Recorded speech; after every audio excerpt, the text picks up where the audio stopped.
tagines, right? I think it's the dish that it's cooked in, right?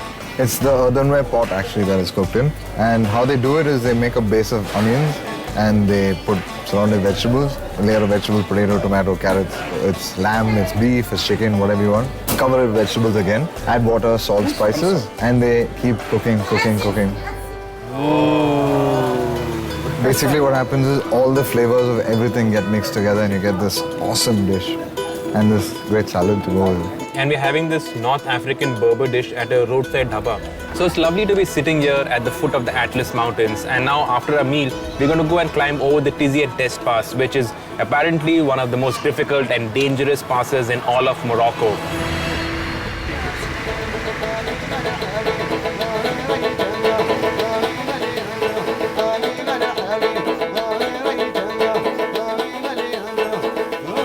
Splendid, Aziz. Thank you.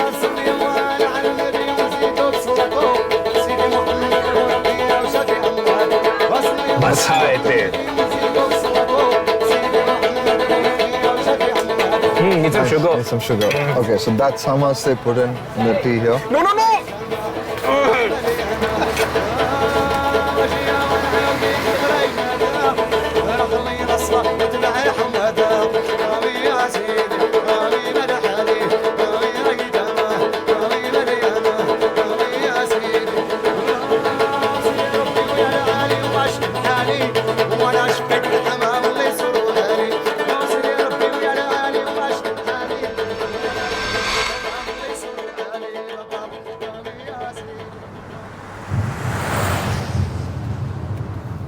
After a heavy lunch and lots of good music, we're now ready to go up the Tizi and Test Pass. Now the road starts on a nice wide road with smooth flowing corners. Actually a very nice place to test the GLA's handling. It's a nice small compact car and it takes those roads with aplomb.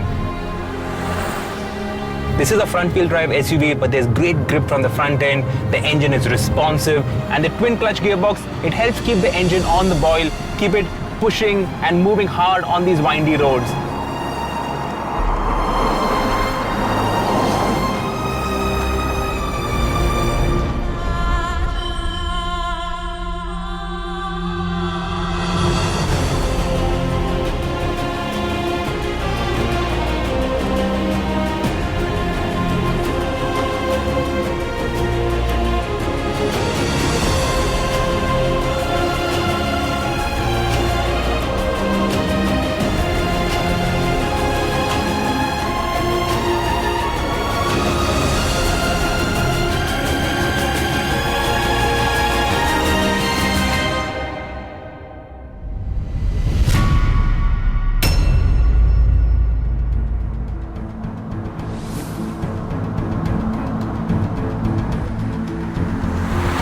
After some 20-30 kilometers, the road narrows down to the road that you see now. It's bumpy, the surface is not too great, and it is quite narrow. So if there's an oncoming car, you have to get off the road. But that's another benefit of having an SUV. You can go off the road without a problem. And of course, we have our hand of Fatima to take care of us and keep us safe as we go up the Tizi and Test Pass.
It's 10.5 degrees, that's what the GLA is saying, and we are at the top of the Tizian Test Pass. This is at 2,100 meters, which is not very high, and it wasn't very treacherous, was it? Not really. Khardunglal murdered it, yeah? And Zozilal have it for breakfast. Seriously, it's just narrow, so you just have to be careful, but then the Moroccans actually drive quite well, and over here they weren't even driving on the highway. Actually, we've been doing too much of night driving, haven't we? I think so, a little bit too much. Too much of stopping for food and music. Yeah. So the lights of Taroudant are behind me, you cannot see it, but we've started to enter the province of Taroudant.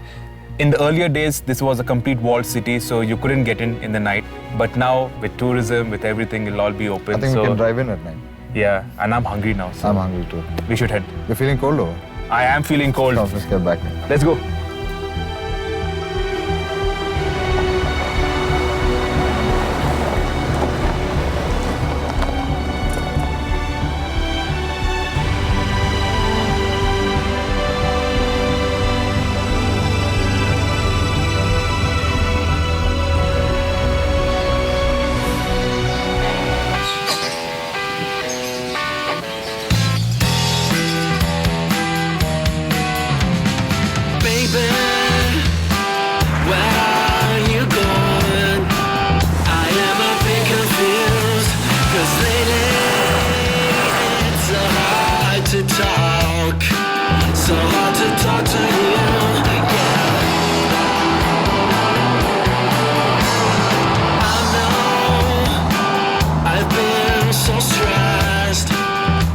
It's got so much, this place. I mean, it's got the infinite sands of the Sahara. It's got the vast expanse of the Atlantic on my right.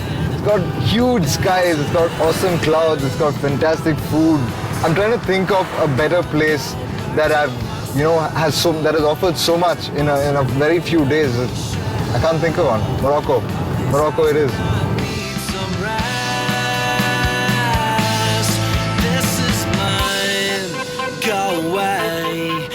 No time for complaints. This is mine, and there's nothing missing.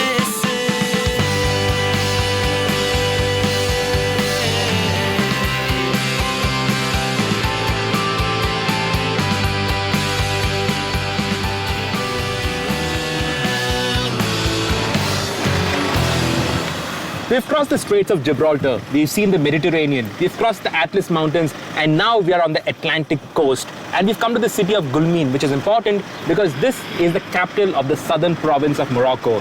This is where the Paris-Dakar route ran for many a year, and this is the gateway to the desert. Now, my memory is a bit fuzzy on this, but parts of the rally. I mean, in 2002, it ran from Algeciras to Tangier. In 1993, it ran from Tangier to Fez.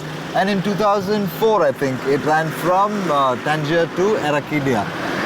This bit, however, this Guelmim, in 2008, the rally was supposed to run through here, but it got cancelled because of violence in Mauritania.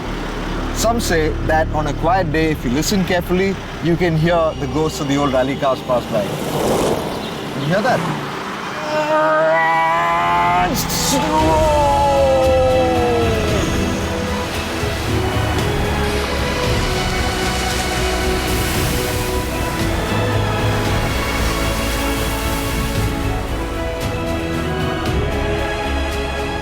Our GLA has now clocked 16,000 kilometers, and over that time, it has done 13 countries. Morocco is the 14th, and now we're heading to Western Sahara, which will be the 15th country, technically speaking. But actually, Western Sahara is under administration of Morocco. Over here, they call it the Moroccan Sahara. They don't like to refer to it as the Western Sahara. And the story goes that in 75, back then, Western Sahara was under Spanish occupation. Actually, before that, Morocco was under French occupation. So the Spaniards, they were planning on leaving. It was sort of like in between. And the King Hussein II, he played his cards very well. What he did was a very peaceful takeover of Western Sahara. He sent 350,000 civilians, Moroccan civilians, into the border, into Western Sahara, loaded with food, clothes, and welcomed the people of Western Sahara into Morocco. And that's how Western Sahara became a part of Morocco's territory.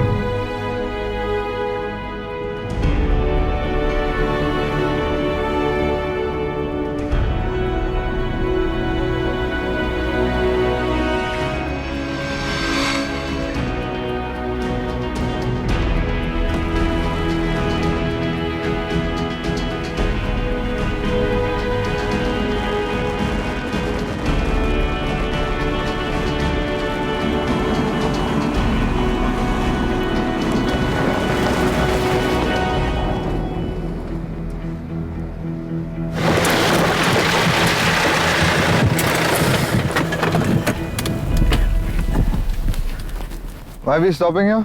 It's a desert oasis. Why do people stop in the oasis in the desert? Good question.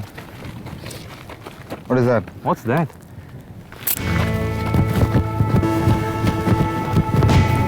Oh heavens, that's an 80s Land Rover from Born Free. They still use this in the Sahara Desert. Where's Ouseph? Ouseph?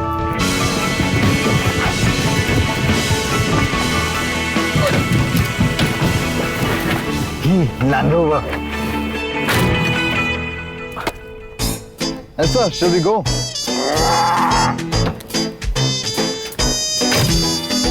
Right, let's go. Doors up.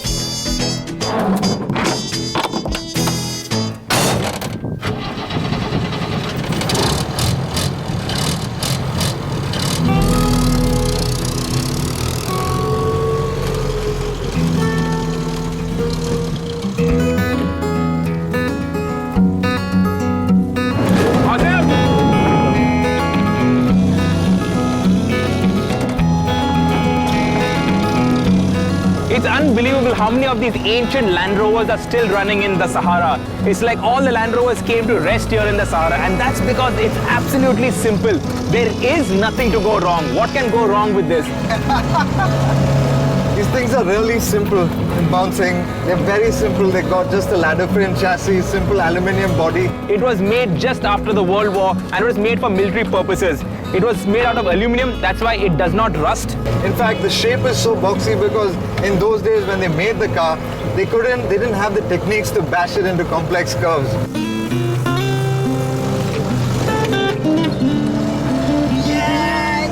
This also is not the original color. It was made in military green. Simple 4-cylinder diesel engine, clutch, throttle, brake, mechanical gear shift. It's lovely. In the Mercedes we're driving, you just push all the buttons. It's technically superior that way. It just does everything for you. With these things, you got to learn how to drive them. You got to learn how to get them to work with you. And that's why I love this car. You either find camels going to the oasis or you find Land Rovers going to the oasis. It's a scene right from Born Free. As you can see, I got Elsa in the back growling away. But one thing is there, this thing does not have any suspension whatsoever. I don't know what's happening with Ouseph inside it. I can't tell you what this feels like. It's so cool. Mwah.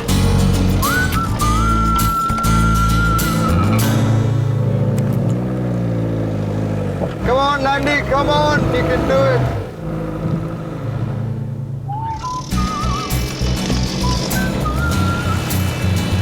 No! Yeah!